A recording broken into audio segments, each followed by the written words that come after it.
Phone ఏది ఎక్కడ పడిపోయింది?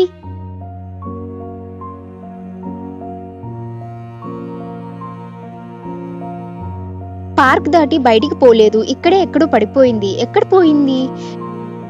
రింగ్ ఇస్తే దొరికిపోతుంది. ఫోన్ కావాలి, ఎవరైనా ఉన్నా?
ఒకసారి రింగ్ ఇచ్చుకుంటే మీ ఫోన్ ఏమైనా అరిగిపోతుందా?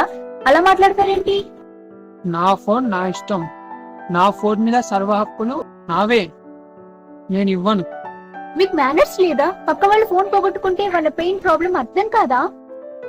నా ప్రాబ్లం ఏంటో తెలుసా నీకు? ఏంటి నీ ప్రాబ్లం? నన్ను చూడు, యావరేజ్ కి కాస్త అటో ఇటో ఉంటా. మినిమం మహేష్ బాబు లుక్స్ ఉంటే మాత్రం మన దిక్కు అమ్మాయిల ముఖం తిప్పడం లేదు. దీనికి తోడా విజయ్ దేవరకొండ యాటిట్యూడ్ ఒకటి. నా డయల్ లిస్ట్ లో నీ నంబర్ ఉందని తెలిసినప్పుడల్లా ప్రతిసారి నువ్వే గుర్తొస్తావు. నువ్వేమో కత్తిలా ఉన్నావు. ఈ మధ్య నువ్వు కొత్త కొత్త ఎక్స్పీరియన్స్ ఇస్తున్నావు. నా ఫోన్ తీసుకొని ఇంకా డయల్ చేసి ఎక్కడో వెళ్ళిపోతావు. ఎందుకంత హింస? నేను డైల్ చేయగానే మీరు వెంటనే డిలీట్ చేసేయండి. నేను డిలీట్ చేయను. ఎందుకు? ఏటీఎం కి పోతాం. మన అకౌంట్ లో 100 మాత్రమే ఉంటుంది. ఆ 100 కోసం బటన్ క్లిక్ చేస్తే అనుకోకుండా టెక్నికల్ ప్రాబ్లం వల్ల 10,000 వచ్చి పడితే అక్కడి నుంచి తీసుకొని జంప్. అరే రే, డబ్బు మనది కాదని ఆ ఏటీఎం లో పెట్టేస్తామా ఏంటి? ఎంత కామాంతుని వీరా నువ్వు. పాయింట్ అర్థమైంది కదా? నేను ఎప్పుడు కాల్ చేసినా నువ్వు నాతో వచ్చి మాట్లాడతానంటే, నేను ఎప్పుడు పిలిచినా నువ్వు నన్ను వచ్చి కలుస్తానంటే, నేను నీకు పెద్దగా పరిచయం లేకపోయినా క్లోజ్ ఫ్రెండ్లా నన్ను రీచ్ చేస్తేనే నీకు ఫోన్ ఇస్తా. విను, నీది నాది ఒకే సిచ్యువేషన్. నీ ప్రాబ్లం నేను అర్థం చేసుకుంటా, నా ప్రాబ్లం నువ్వు అర్థం చేసుకోవాలి. అవసరం లేదు, బయటికి వెళ్ళి వేరే వాళ్ళతో రింగ్ ఇచ్చుకుంటా. హలో, నువ్వు బయటికి వెళ్ళి కాల్ చేస్తే ఇక్కడ పడిపోయిన ఫోన్ రింగ్ నీకు అక్కడి దాకా వినిపిస్తుందా? పోనీ నువ్వు పార్క్ లోకి వెళ్ళి ప్రశాంతంగా ఫోన్ రింగ్ ఇచ్చుకోమని నిన్ను నమ్మేవాడని నీకు ఫోన్ ఇస్తాడా?